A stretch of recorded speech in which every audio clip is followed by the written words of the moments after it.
Welcome to the Leadership Laboratory podcast. We are on a roll with Leadership Lab experiments, and I am so excited and thankful that you are here today. Thank you for tuning in. The goal of these episodes is to deliver not just theory, but practical steps that you can listen to in the amount of time it takes you to commute to work or take a morning walk and instantly apply what you learn. So no long to-do list coming out of these episodes. Leadership is one big experiment, and the leaders who step into that mindset are the ones who experience the most success and fast.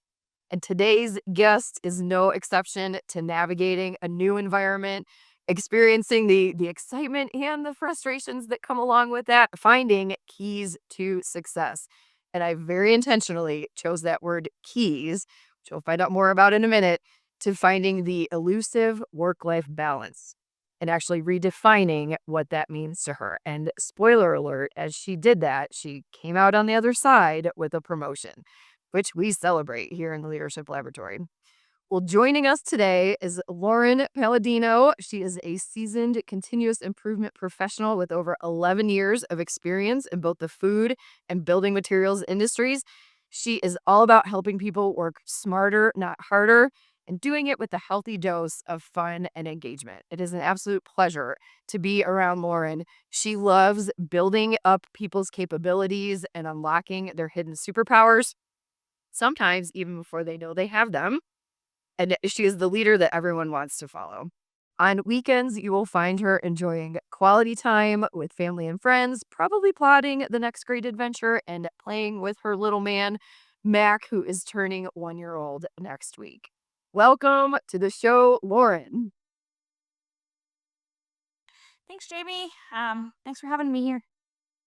I am so glad to have you. And the leadership experiment we are talking about today is an incredibly sought after skill, finding work-life balance, or actually ditching the elusive idea of work-life balance altogether and replacing it with something far more achievable, even more forgiving, especially as high achievers have that persona on themselves. So when Lauren and I first started working together through the 3 pillars, we were both in the midst of a big life change, as many working women go through, and that is having a baby, particularly a first baby. And I was a massively seasoned veteran, being just 6 months ahead of this journey. And in Lauren's first one-on-one private coaching session, you came to the session talking about, how do I achieve this work-life balance? Because life works significantly different now.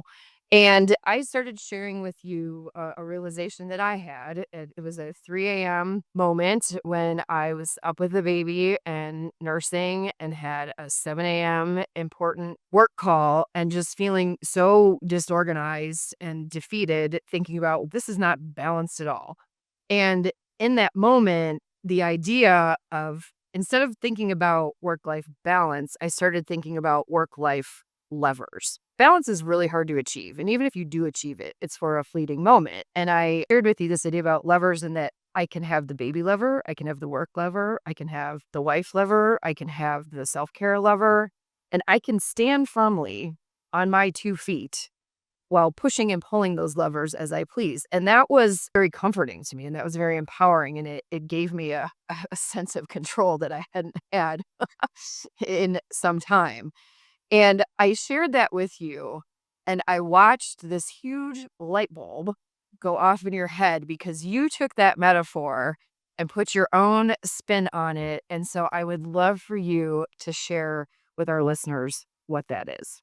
Yeah, I think even to back up just a little bit, right? Like before you have kids and before you have any big change in your life, right? Like you want to do the best job you can do. And so you feel like there's this expectation on you to be a high performer or to just give your best. And then for me, I became a mom and I realized like my best, it just looked different. I couldn't work 10 or 11 hours to get all my work done. The expectations just looked different. And I realized that my boundaries had to change at work and they had to change at home. And I had to kind of figure out what that looked like because I was struggling. I was really struggling coming in, and there was a lot to do, and I still had to get my son to and from daycare. And so when you started talking about levers, coming from kind of a musical background, I envisioned a piano keys, right? Like there's white keys, like which are really big priorities. There's black keys, which are a little like they're still important, but maybe not as like prevalent in your life day to day. And it's not even so much about like you have to do everything all at one time, but maybe you can make small steps, and instead of hitting one piano key at a time, maybe you have to find creative ways to, like, make chords and hit one or two of them at a time. And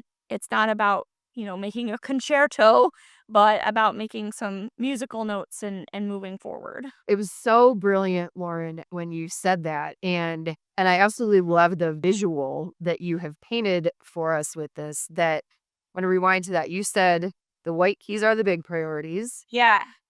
The black keys are the not as big priorities, but they're there. There's still things that are important to you. Yeah. And you don't have to be this concerto, but you can even play some chords sometimes and not just individual keys. Yeah. I think it was really easy before I had my son to separate work and life and, not even separate, but it was like when I'm at work, I'm at work. And when I'm at home, I'm at home. And I was able to give all of myself to work. I identified with work. Work was what I did. It was who I was. And it was something I was passionate about. I love what I do. But I love my son and I love my family time. And it was really hard to be able to give my best at work and give my best at home. Like before, it was an easier divide than it was after. Mhm. And so when you came up with this idea for the piano keys, I remember you left our session and you were so excited and you were ready to go label your keys. And you even worked with somebody who'd been through the Three Pillars of Leadership program also, right? Didn't the two of you sit down and say, okay, let's Yeah. spell this out together? And then you came to the following meeting and you were like, look, Jamie, I've got it. And you had a different energy to you. You had just a whole different attitude, it felt like, when you had your keys labeled and in place. Yeah, I like to be organized and structured, right? And when your thoughts are chaotic and you're all over the place and you can't find bearings, to me it was very helpful to have support and not only from you, but you said one of my coworkers went through the three pillars as well. And so she kind of understood the assignment of what we were trying to do. And it was just a sounding board. I think anytime you do strategy, it's always good to have other people to bounce ideas off of and help you kind of wrap your thoughts around it. And so creating the visual of the keys and trying to decide what truly are those core things, what are those white keys that are non-negotiable. They're big parts of your life and you need to be able to figure out how to maneuver with those. But then there also are smaller buckets. So those black keys, like being able to differentiate between the two really helped me organize my thoughts and how I want to spend my time, my energy. And like I said, how you want to create those chords. Because I think when you said levers earlier, it was like, it was one, to me, it felt like one, you could do one lever or nothing, or this lever or this lever. And when the metaphor of like the piano keys to me was like, oh, well, like a chord is pressing multiple keys, not just one key at a time. And I think that really unlocked finding creative ways to help myself, like to come up with creative solutions that could give me what my new work life was going to look like, perspective on that. Hmm. Lauren, I have a random question for you. Do you have a label maker? Yeah, obviously. Don't you? She's duh, don't you, Jamie? Believe it or not, I don't have a label maker. However, what I heard you saying is that you called out your priorities and you spent some time thinking through what they were. And once you labeled them, and there's so much power in labeling, that gave you a very clear picture and almost the boundary to be able to say yes or no, or here are the things that I can do at the same time. Yeah. It's like you mapped out your plan in a very melodic way. Yeah. Ah, nice. So brilliant. So, will you walk us through a little bit more about maybe how that started, or as you were figuring it out? I know you'd mentioned the visualization of pouring into other cups or spilling over, and did that ever come with anxiety or good old self doubt? Yeah, lots and lots and lots of anxiety. Because, like I said, like when your thoughts are all over the place, it feels like chaos. And I like to live in like an organization. It's honestly my whole job, right? And so I read a book one time and I forget who it was from, but they give you the visualization of a picture, right? And they say, here's all your priorities all around you, your kids, your spouse, your friends, yourself, right? Like, and you're the giant picture and they're the cups all around you. And so you're like, you would pour into them, right? Like, I think any mother would pour into their child and give them anything to make their lives better, right? So it's a visual of you pouring over into them. But the problem is if you are always tipping your pitcher over, you are never full, right? Your battery is empty. And so the idea is, what are those small things you can do to fill up your pitcher? Because if your pitcher is full, it starts overflowing into the cup, all the cups around you, not just one or two of them. And that really stuck with me. But I think it's really easy to visualize that. And it's really easy to say it, but it's not always easy to understand, like, what are those things that are going to fill your pitcher? And before, when I didn't have a child, right, like all of my free time outside of work, I could do whatever I wanted, right? I could go on a walk. I could clear my head. I could spend time with my husband. I could go shopping. I could read a book. I could do whatever it was that Do whatever you wanted. that filled my pitcher. And now I have this tiny little human who, like, I am their whole world. And so, like, I was tip that pitcher right over. Like, you tip that pitcher into your son, and I was happy to do it. But slowly, right, it starts to chip away at you. And then you come back from maternity leave, and now you have all these expectations of, hey, like, you were doing such a great job before. It's going to look exactly the same. And I don't think anyone put that on me. Like, I have the most supportive boss. I have a great peer group around me who was supporting me, but I think my own mental blockage of, I'm going to do what I was doing before without any reservation. Like, it just, the reality of that was shocking. Shock And it, and I will second that. There were certain things that I anticipated about that transition and then other yeah, things I did not see coming at all, and, one of the things that I started doing in terms of filling up my own pitcher and being somebody who had a very regimented morning routine and something that I was very disciplined to adhere to, and then you've got a tiny human who, I'm like, "She just text me her schedule," and, she that wasn't happening yet. One of the things that I started doing was when I brush my teeth, because I'm like, "Look, even if she's hungry and I'm nursing her, I feel like I'm a better mom if I if I do that after having brushed my teeth." So I would brush my teeth and I would count 5 sips of water. I would count 5 swallows. Like, this is a small thing I'm going to do for myself. It used to be an hour routine that I had, but now I was down to 5 sips of water. But even that small act was filling my pitcher so that I could in turn overflow into others. Well, good. Yeah, that's a great visuals today, word. it was, I had to get up even earlier and I had to get my son to school, but that wasn't enough time for me. And so one of the things I did was your 5 sips. I took 5 minutes. I carved 5 minutes out and I read a book to my son every morning. Sometimes it's a little bit longer, sometimes it's less, but he gets at least one book before I take him to daycare. That is him and me sitting in the rocker. It's just our time. I don't care if I'm going to run 5 minutes late to work or 5 minutes late to daycare. Like, I need that time. And now I wake up earlier to be able to do it. But that's one thing that helps, fill up my pitcher. And another thing I did was, I come in about an hour earlier on Friday and I leave an hour earlier than I normally would. And my husband and I, we go have dinner with we get the senior citizen discount, and we have dinner at 4 p.m. on a Friday, and it's just us because we can pick up Mac at daycare at 5. So, like, we get 1 hour where we have dinner and we spend that hour together. So in a work week, right, that's maybe an hour and a half of time that I've carved out to do just something for me. And it's not a lot, but it's something, right?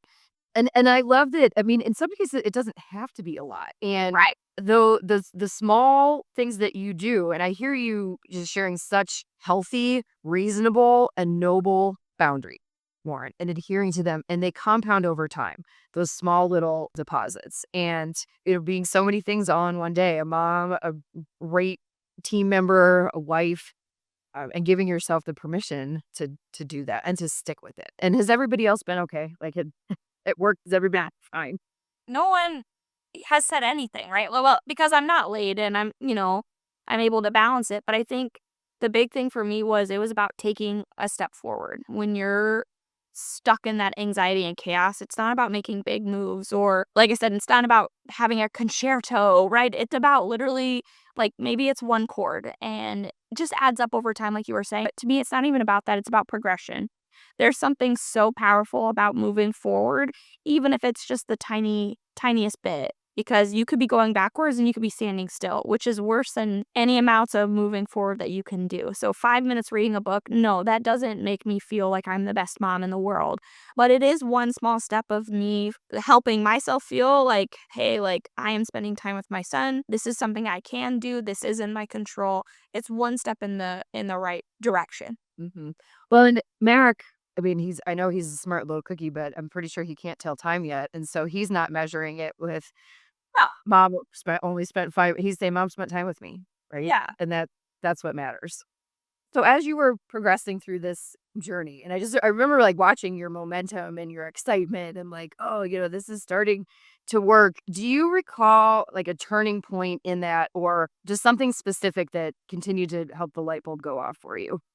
Yeah, I think, I was going through the 3 pillars at the time, which is where you were going through a lot of different, right? Like, there's multiple, meetings, and some of them were just one-on-one, some of them were with a group, and I think there were 2 things that really stuck with me. One of them was when you envision kind of a goal, we always think it's a linear path versus a sailboat, right? Which you set your course and you have to keep course correcting, and it's more like a zigzag.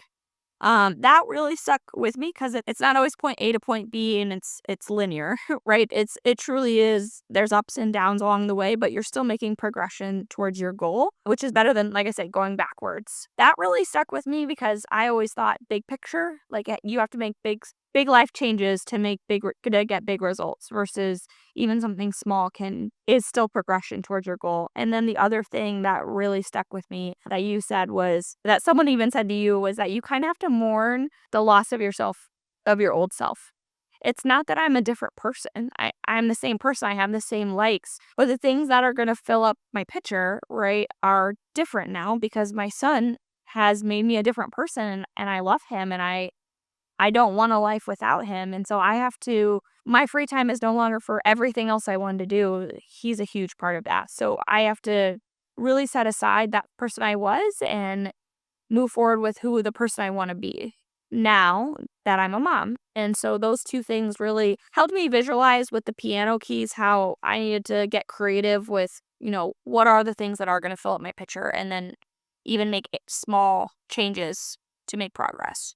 Yep, small progress over perfection. I Yeah. love your emphasis on that. And yeah, that whole idea of mourning the loss of your old self. I mean, that was something that someone else passed along to me because, I knew obviously life would change, but I didn't realize, like nursing, for example, if the 3-hour window.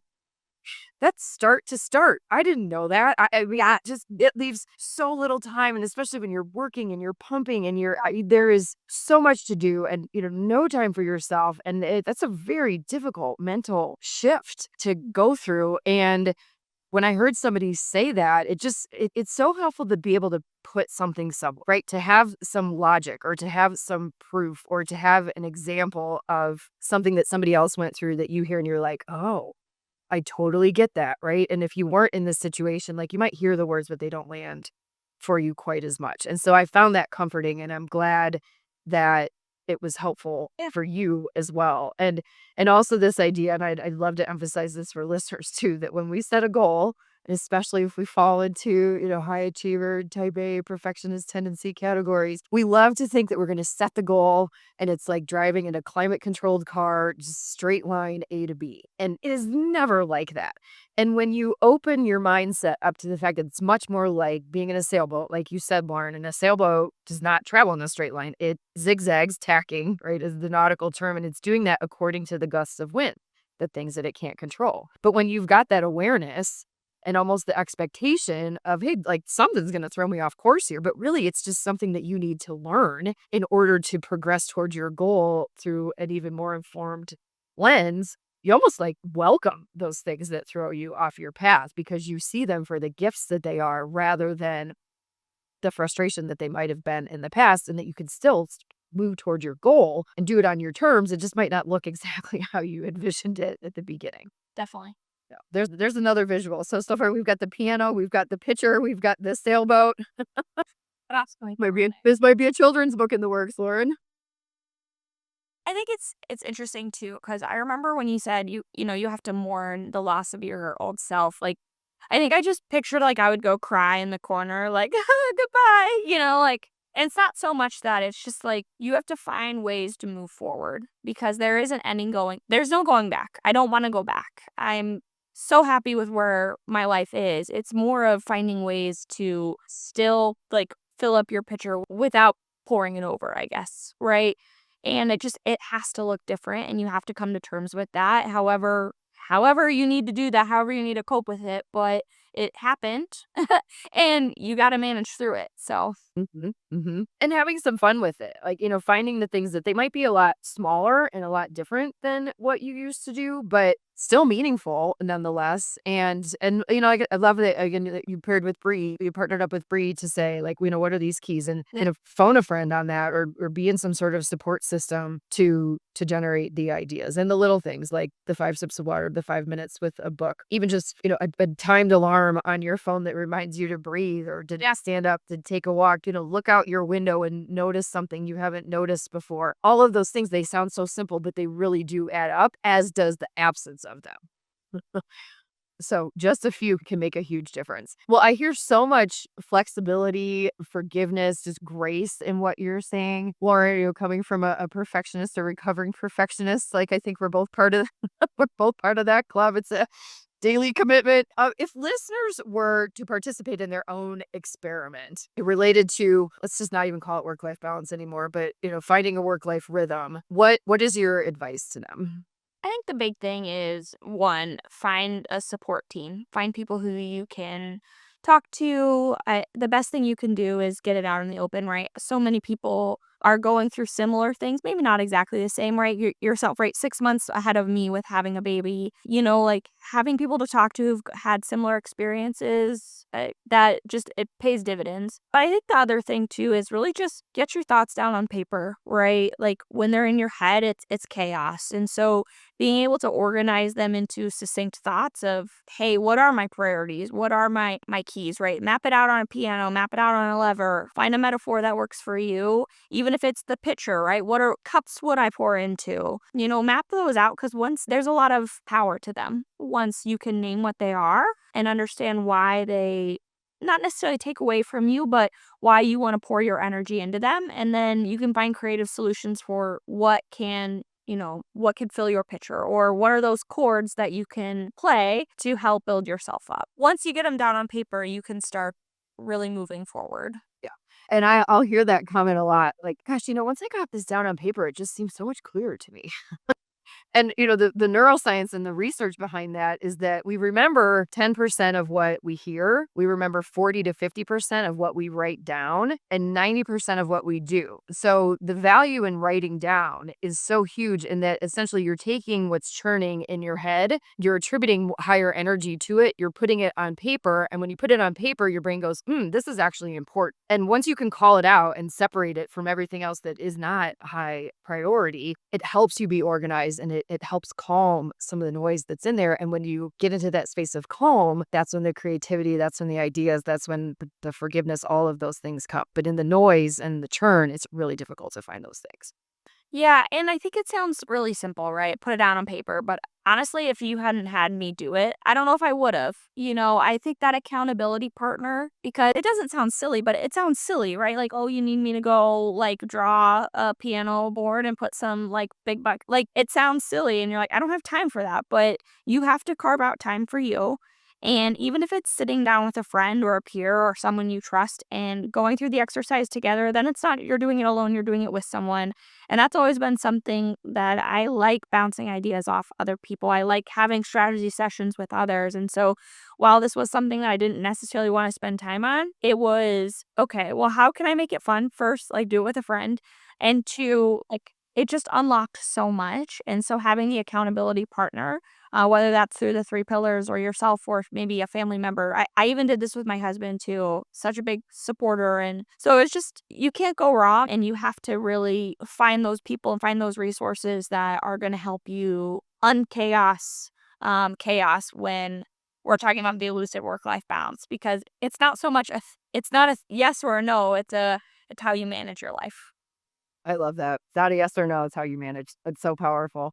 And you adhered to one of the philosophies in the leadership laboratories, try it before you deny it. Because it's like to your point, like really, like is writing it down as this visual, but then you did it and you felt the power of it. And I mean, that was such a great, almost like flywheel moment for you, Lauren. And maybe something to talk about on a different day. But that I have to believe was one of the variables in your formula that then gave you the courage to ask for some other things at work, to request some additional boundaries, and ultimately culminated into the promotion that you got on your terms. So I'm so excited that you stepped into your own courage and you prioritized that, because it's had such a phenomenal result for you and your family. Oh, yeah. Like, I think 3 Pillars has a lot of different principles to it, and one of them being, ask for what you want. And if you have no idea what you want because your thoughts are running chaotic, then you're gonna get what you have, right? And so that was one big thing is, right, understanding what are the things that I need, what are the boundaries I need to set, and then get it all on paper so it's no longer chaos, and then really asking. Like, if you don't ask for what you want, you're never gonna get it, and that was a big thing for me. I came right out of the 3 pillars conversation, nice, and Jade was like, "Ask for what you want." I was like, "Okay, well, like, what can it hurt?" And I did, and I was actually able to create a job that I wanted, that was tailored to me, that was outside of, like, the normal boundaries of what was expected, and I got the promotion, and it's just like Yes. Yes, I love it. Well, very well said, Lauren. If you don't ask for what you want, you'll get what you've already got. Yep. And we're all about challenging that here. Well, that I'm already hearing just the notions in a second episode coming up here with asking for what you want. But for today's purposes, is there anything else that any other just parting thoughts or words of wisdom that you'd like to share with our listeners? I feel like I'm gonna sound like a broken record, but just find people or resources that are gonna support you and hold you accountable. You're not in it alone. And so there are people with similar experiences. Everyone's life is different, but there are people who go through similar things. So finding people that you can trust, that you can learn from, that are gonna hold you accountable to doing things you might think is silly. What's the worst that can happen? Because for me, it really worked out. Well, repetition is the mother of mastery. So I appreciate you emphasizing that, because it is completely true. And hopefully that's a takeaway with our listeners today. Find that support. You don't have to go it alone, and you'll quickly realize that you're not alone. And it's so much better to do it with supportive cheerleaders, champions alongside you. Well, Lauren, I'm so thankful that you joined us today. And I know that you are new to the podcast guest community. So I'm curious, was it out of your comfort zone to do this today? Definitely. Definitely. So let's reward the courage and the bravery. And I'm going to follow it up with, are you glad you did it? Yeah. Again, shared experiences. If someone's going through the same thing and they need an extra hand, like I'm one more person that maybe could help. And so definitely anything you can do to help out others, I'm on board for.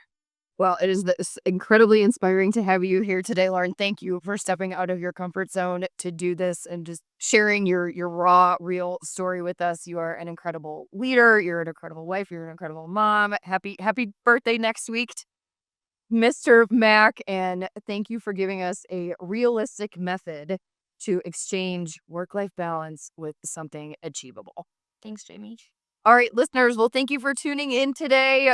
Go get working on your piano, on your picture, whatever that looks like for you with your priorities. And if you'd like to explore the resources and courses that Lauren shared today, come on over to the Leadership Lab community. It's at jamiemckinney.com/lab and use promo code podcast for $100 off of your membership. Thank you again for listening. And before you close out, before you hit X on the top right corner, it would mean a lot to if you were to hit like, subscribe, or even leave a review. We read every single one and would love to hear from you. Until next time, listeners, keep experimenting, keep growing, and focus on progress over perfection. Mm.